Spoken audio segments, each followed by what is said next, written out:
Don't worry, be happy.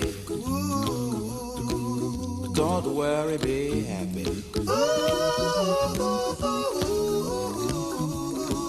Don't worry, be happy.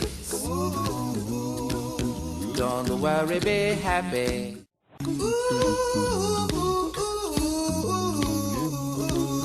Don't worry, be happy. Don't worry, be happy.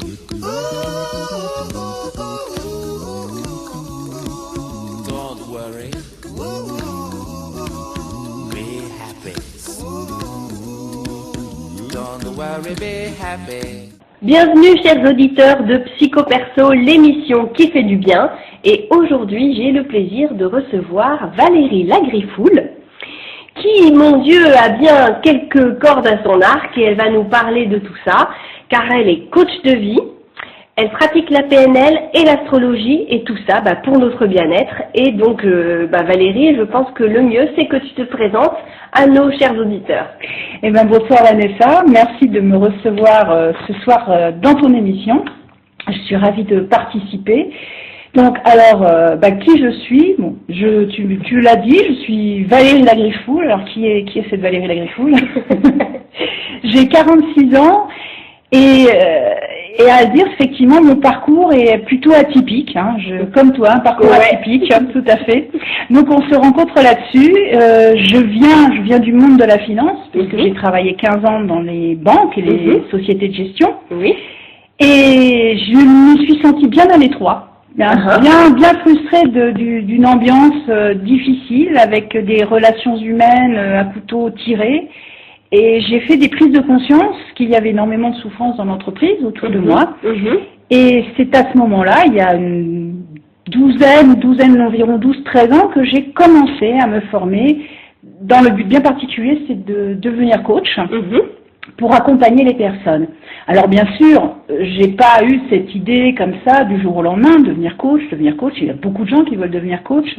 C'est que j'avais déjà un petit passé. Donc depuis l'enfance, effectivement, je me suis toujours passionnée pour les autres, à travers l'astrologie en particulier, que j'ai débuté très tôt, il y a très longtemps. À quel âge? C'est quoi très tôt? À 9 ans. J'ai commencé à 9 ans. Non, sans blague. Si.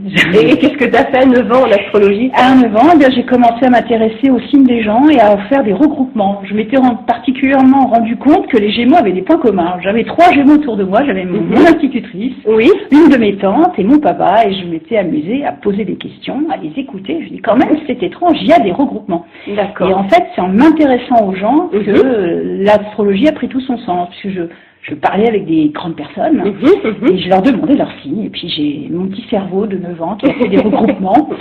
Et de fil en aiguille, de trouver des articles, de m'intéresser à ce que je pouvais lire. Et à l'adolescence, là, j'ai carrément mis tout mon argent de poche. Ah oui. Alors il y en a qui mettent tout leur argent de poche dans Mickey Magazine. Ceci dit, je sais même plus si ça existe. Et toi, c'était dans quoi ton argent de poche? Alors c'était dans des ouvrages qui allaient traiter justement de la personnalité des signes, des affinités entre signes. Donc là j'ai plusieurs auteurs qui sont aujourd'hui des références.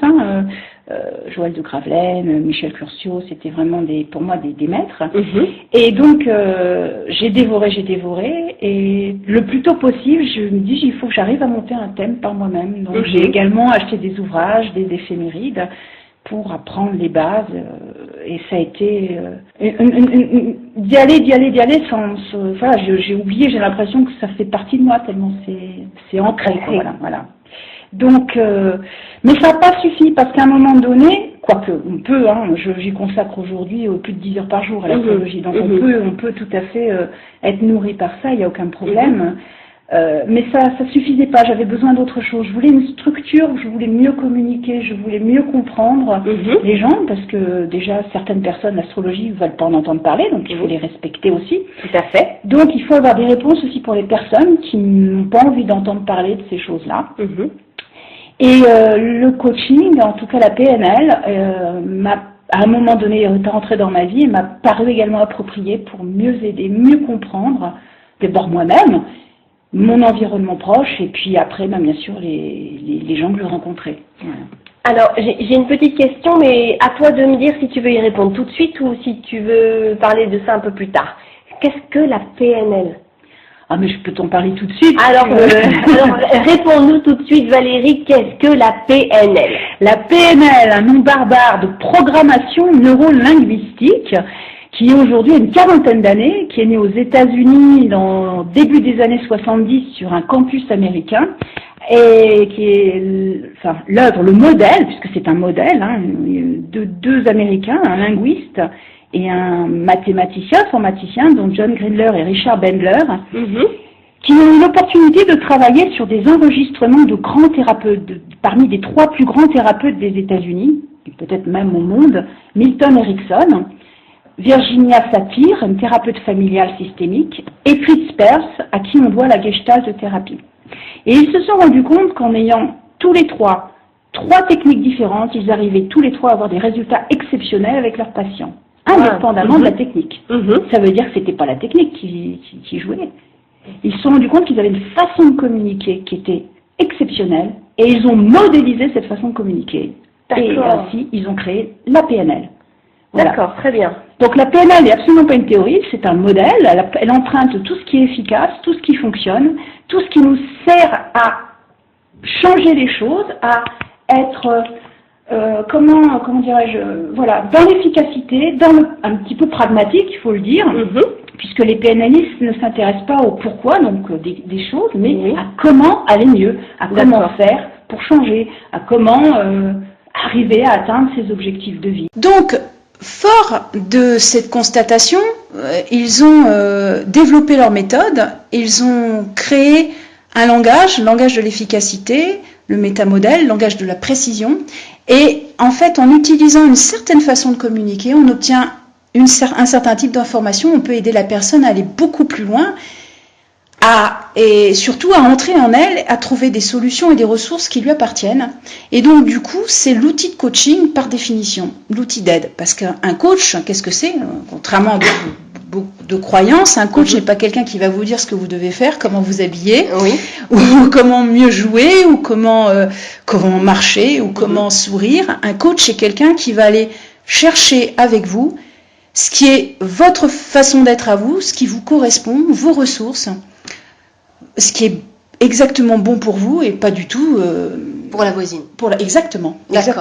Donc moi j'ai une idée sur la vie, mais si je veux être un bon coach, la pire des choses, enfin voilà, si je veux, c'est de surtout pas dire à la personne que j'accompagne, voilà ce qui est bon pour vous. Bien sûr. Parce que là je serais absolument mauvaise entre guillemets. D'accord. En fait tu serais pas coach là. Je serais conseillère, consultante, tout ce qu'on veut, mais pas coach. Donc un coach, c'est vous poser des questions qui vont vous faire réfléchir d'une certaine manière et qui vont vous permettre de trouver vos réponses. D'accord, très bien.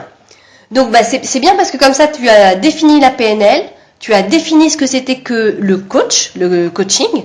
Est-ce que tu as terminé ta présentation de toi, Valérie? Alors, ou est-ce que tu as d'autres choses à nous dire sur ton parcours? Sur mon parcours, donc à un moment donné, j'ai dû prendre la décision de quitter le monde où j'étais, le monde de la finance, pour faire véritablement ce que j'aimais. Et ça s'est pas fait du jour au lendemain. C'est pour ça que je dis aux gens qui veulent changer de vie, qui veulent se réorienter même professionnellement, soyez patients. Rome se fait pas en un jour. Je sais ce que c'est que d'être frustré, d'être malheureux dans son travail. Et je sais aussi le temps qu'il faut pour repartir à zéro, recommencer, reprendre une nouvelle vie. Là, aujourd'hui, il fait beau, nous sommes à Nice, nous profitons du printemps, mais il a fallu revenir à Nice. Moi, j'y suis née il y a très longtemps, 46 ans, et je me suis sentie également en exil quand j'ai quitté Nice toute petite, et ça a été un chemin, un parcours parfois très douloureux. Il a accepté de lâcher des choses, des croyances, a accepté de mourir à moi-même, comme on dit, pour pouvoir revenir ici. J'ai la chance d'être revenue où je suis née il y a 3 ans et demi. Donc tout reconstruire, un nouveau réseau, une nouvelle vie, des nouvelles relations, une renaissance en fait. Tout à fait. Voilà. Donc les gens qui nous écoutent, qui se posent des questions, on est dans une période de crise. C'est vrai que les choses ont l'air très noires, on est tous angoissés, comment on va s'en sortir matériellement. Des solutions sont là, à condition d'aller véritablement dans ce qui est juste pour nous. Alors, peut-être certaines personnes me diront, elles ont raison de me dire, mais il faut bouffer. Oui, il faut bouffer, on est tous pareils, hein, nous devons travailler pour manger. Mais voilà, notre travail doit nous aider à nous épanouir, pas simplement à nous faire survivre. Voilà. Et aujourd'hui, beaucoup de personnes sont dans un état de survie et n'osent même plus rêver à des choses qui leur sont chères et des objectifs de vie, des transformations, à se réaliser. Et moi, je dis que c'est bien de travailler, il faut être dans la dignité, c'est bien de survivre, mais il faut surtout pas oublier de rêver. Oui, je trouve que c'est très juste. Non seulement c'est joli ce que tu dis, mais c'est très juste. Parce que, alors d'abord, j'aimerais revenir sur un point, c'est que de mon expérience et pour en interviewer de plus en plus, je connais pas beaucoup de thérapeutes qui ont eu un parcours de vie facile, aisé, style la vie d'un long fleuve tranquille, avant de décider vraiment par une prise de conscience généralement que ce pourquoi ils étaient faits, c'était la relation d'aide. La deuxième chose, je pense que ce que tu dis, c'est très juste. On n'est pas dans un monde de bisounours, donc il faut pas se leurrer. Quand on doit travailler, manger, survivre, il faut le faire. Mais ne pas perdre de vue ses objectifs, ses rêves, ses réalisations, en tout cas le fameux but. Hein. Exactement, le but de vie. On a tous un but, on le sent au fond de nous-mêmes, sinon on ne serait pas là à faire du développement personnel, on n'irait pas écouter des conférences ou lire des ouvrages de développement personnel. Non, on se contenterait de consommer, on irait dans le supermarché local, on dépenserait notre salaire, quoi qu'on le fait aussi. Hein. Mais il y a un autre appel, il y a de plus en plus de gens qui sentent quelque chose, que la vie c'est autre chose que de consommer, la vie c'est autre chose que de travailler, à faire quelque chose qu'on déteste. Autre chose, oui. Et puis il y a de plus en plus de modèles de personnes qui réalisent leurs rêves. Et je pense qu'il faut s'accrocher à un modèle. Nous les PNListes, en tout cas pour nous c'est important, on sait que c'est lorsqu'on a un modèle que l'on peut modéliser. Et quand on peut modéliser, on peut reproduire. Si quelqu'un a réussi à être heureux en faisant ce qu'il aime, eh bien on peut tous le faire. D'accord. Voilà. Alors justement, à propos de PNL, qu'est-ce que tu pourrais... alors, je l'ai déjà évoqué, les auditeurs le savent, pour ceux qui ont écouté déjà les émissions avec Marie Ménet.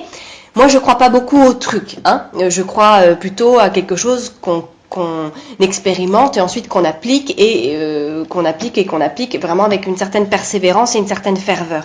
Cependant... en ce jour de printemps, en ce week-end de printemps, est-ce que tu pourrais quand même nous délivrer une recette ou quelque chose de la PNL qui permet de savoir ce pourquoi on est fait? Tu parlais tout à l'heure des gens qui étaient perdus, etc. Qu'est-ce que tu peux leur conseiller à ces gens perdus?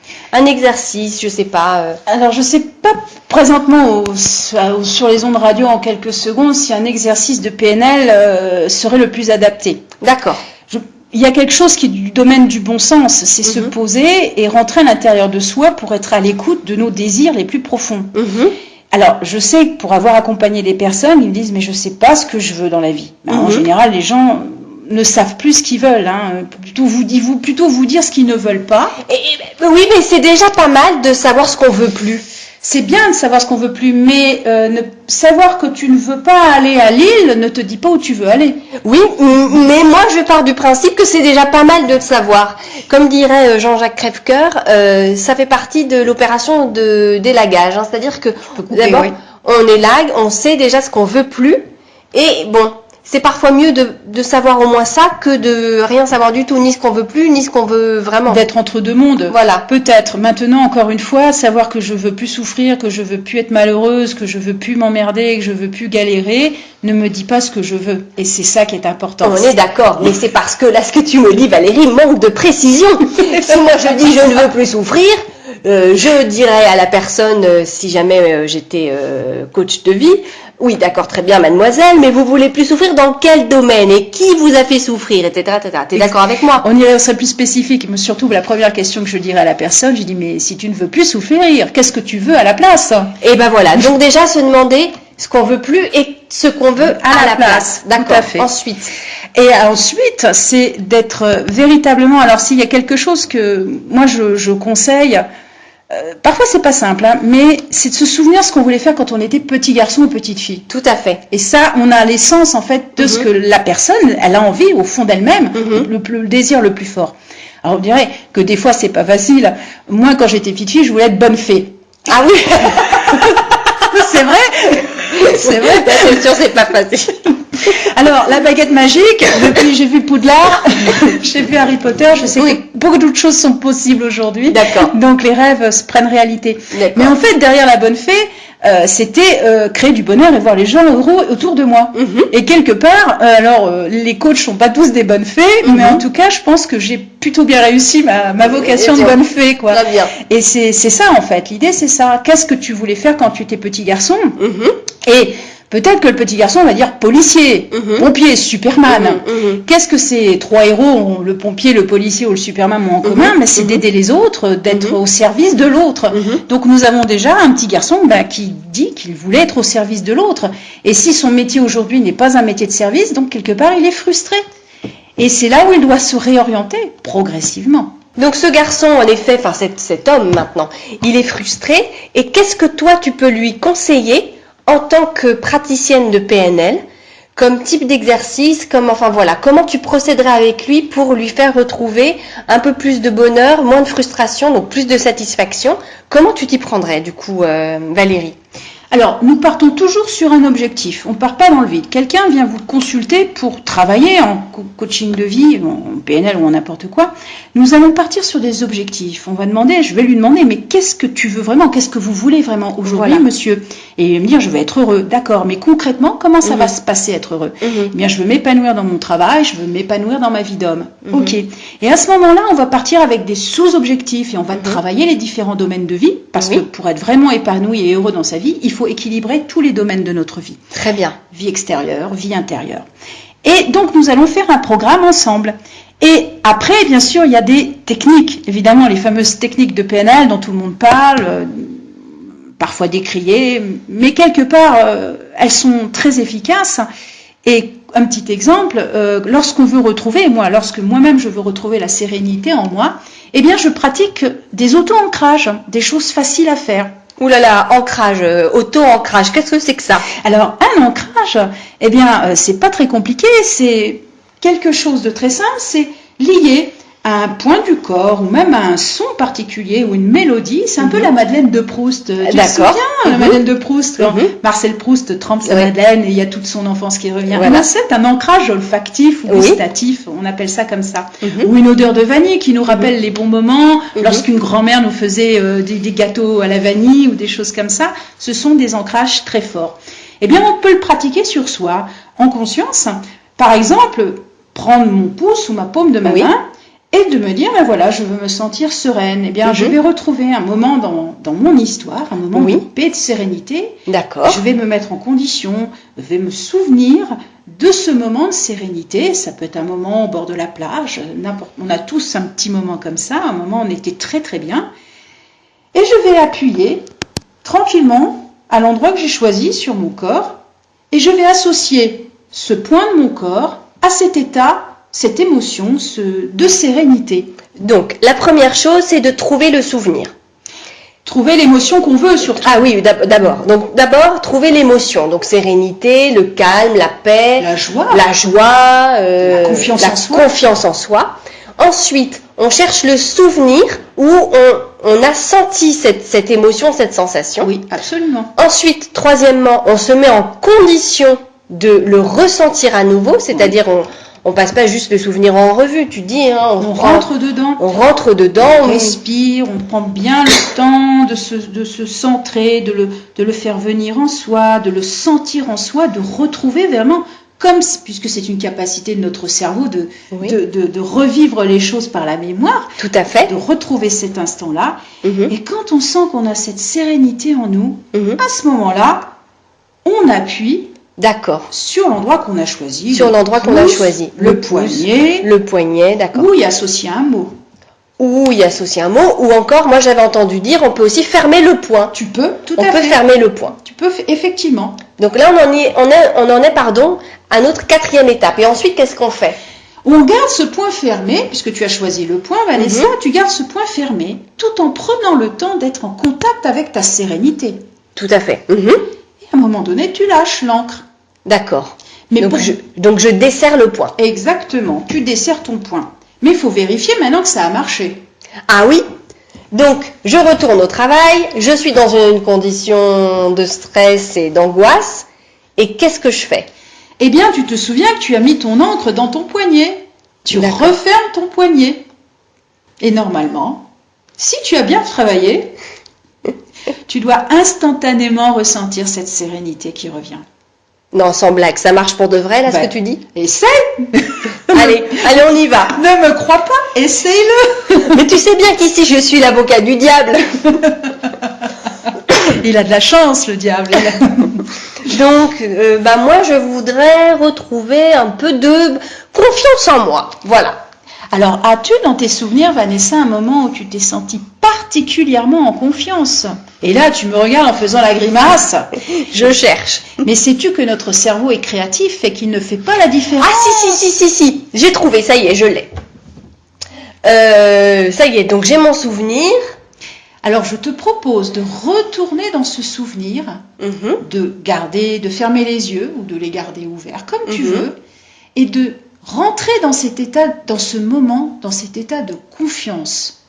Un moment où tu t'es senti particulièrement en confiance. Tu vois ce qu'il y a à voir autour de toi, tu entends ce qu'il y a à entendre autour de toi, et tranquillement, tu rentres dans cet état de confiance. Et tu peux même l'amplifier pour être de plus en plus en confiance. Je sens le sentiment vraiment monter. Hein. C'est comme une plante qui pousse à l'intérieur de moi. Je sens ce sentiment qui monte. Oui. Et quand tu sens qu'il est bien monté, voilà, tu fermes ton poing. Ça y est, j'ai fermé mon poing, je l'ai là, j'ai la confiance en moi dans ma main. et chers auditeurs, si vous voyez son visage, elle est prête là. Je suis prête, je suis déterminée, je suis hyper confiante là. Ah, alors là vraiment, la confiance D'accord. Et alors maintenant? Maintenant, tu vas desserrer ton poing. Voilà. Dis-moi, Vanessa, j'espère que tu n'as pas de mauvaises intentions avec cette confiance. Ah non, pas du tout. Non, madame. D'accord.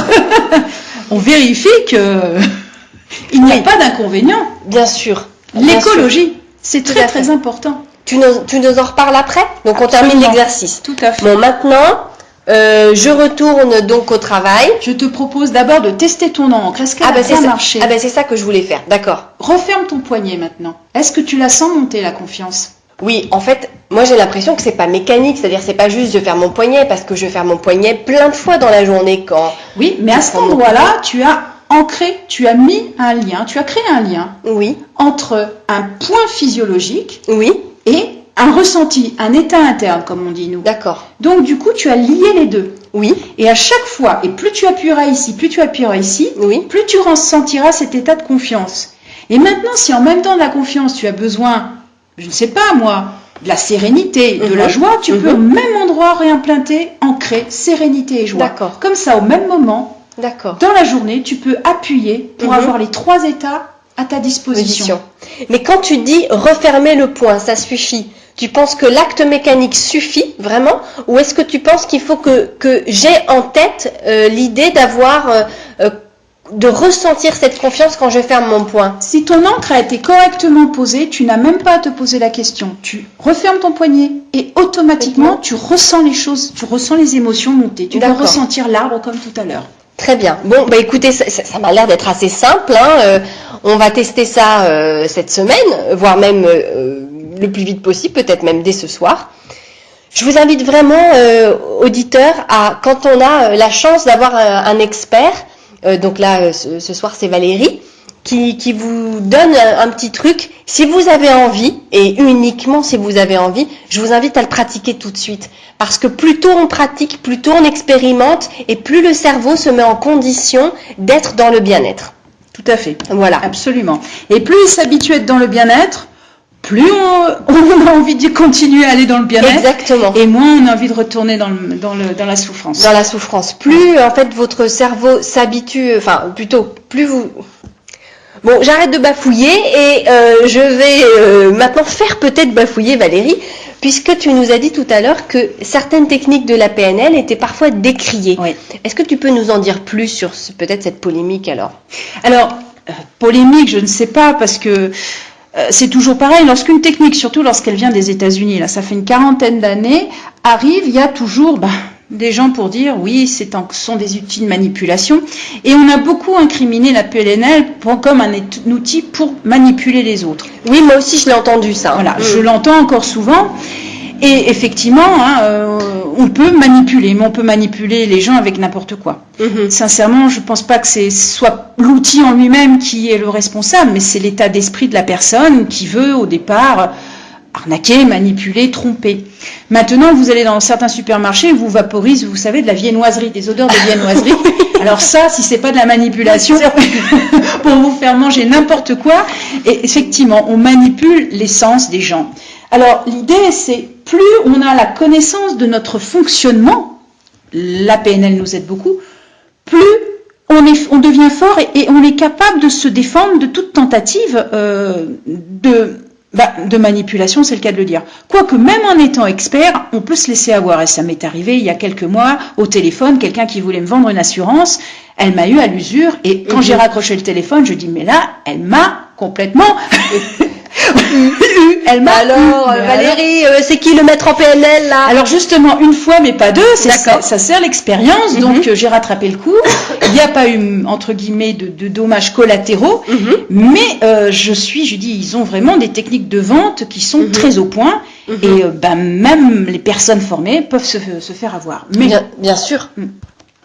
Oui, en fait, on a bien compris. C'est pas la PNL en soi qui est forcément l'outil de manipulation, c'est n'importe quel outil peut être un outil de manipulation s'il est utilisé par un manipulateur. Tu es d'accord avec ça? Tout à fait, Vanessa. Alors pour revenir à cet homme qui petit voulait être policier, c'est ça? Ou Superman. Ou Superman, j'avais oublié.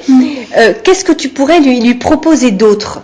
Alors, quand quelqu'un cherche, par exemple, c'est utile pour les jeunes, il y a beaucoup de parents qui se demandent qu'est-ce que peut faire mon fils, mon enfant dans cette difficulté, l'orientation. Eh bien, j'utilise beaucoup l'astrologie. Là, c'est elle qui m'aide le plus. Ça ne veut pas dire que la PNL m'aidera pas, mais en fait, une carte astrologique, une carte de naissance va me donner énormément d'informations et en particulier ce pourquoi on est venu se réaliser dans cette vie. Voilà. En regardant d'ailleurs une fois ta propre carte, Vanessa, je m'étais rendu compte que c'était la communication. Et que tu es tout à fait à ta place sur les ondes parce que tu dois travailler sur les ondes. D'accord. Voilà. Les ondes, la scène, enfin bon, bref, on parlera de moi une autre fois. Voilà. Donc la carte astrologique, tu dis, peut vraiment nous aider. Oui. Et là, je fais beaucoup de travaux particuliers, donc des consultations bien précises, en particulier en astrologie karmique. Ouh là là, karmique. Oui, c'est une astrologie indienne qui parle des réincarnations, même si on n'y croit pas. Ce sont des énergies qui nous disent d'où nous venons et qui nous permettent de savoir où nous devons nous diriger dans cette vie pour mieux nous épanouir et réaliser notre chemin d'âme. C'est toujours ça l'idée, s'épanouir.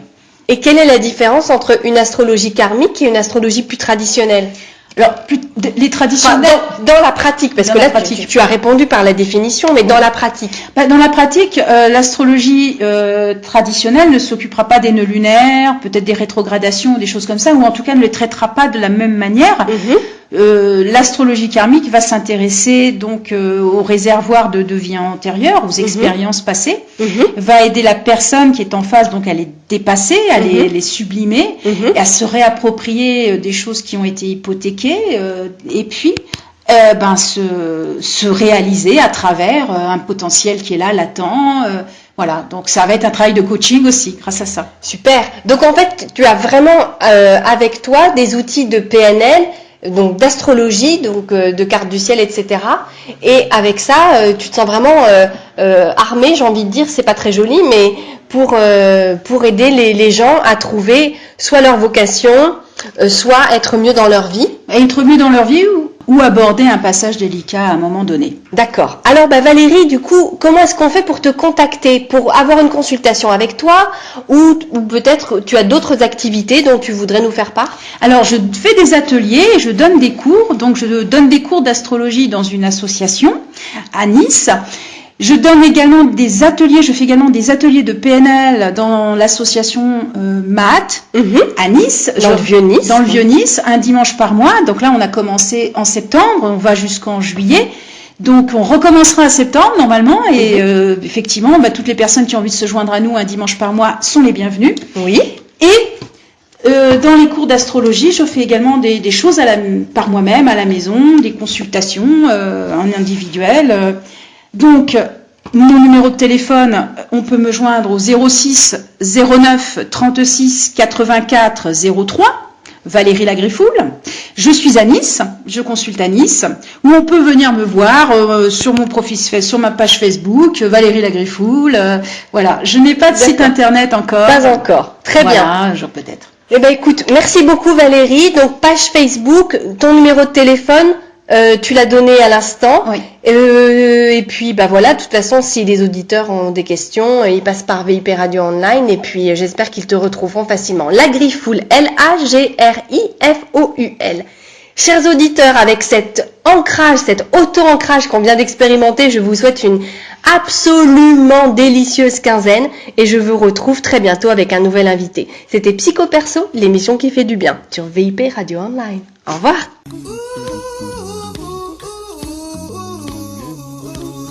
Don't worry. Be happy. Don't worry, be happy.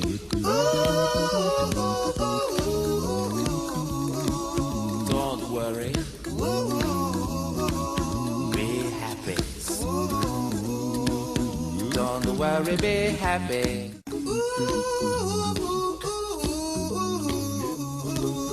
Don't worry. Be happy. Don't worry, be happy.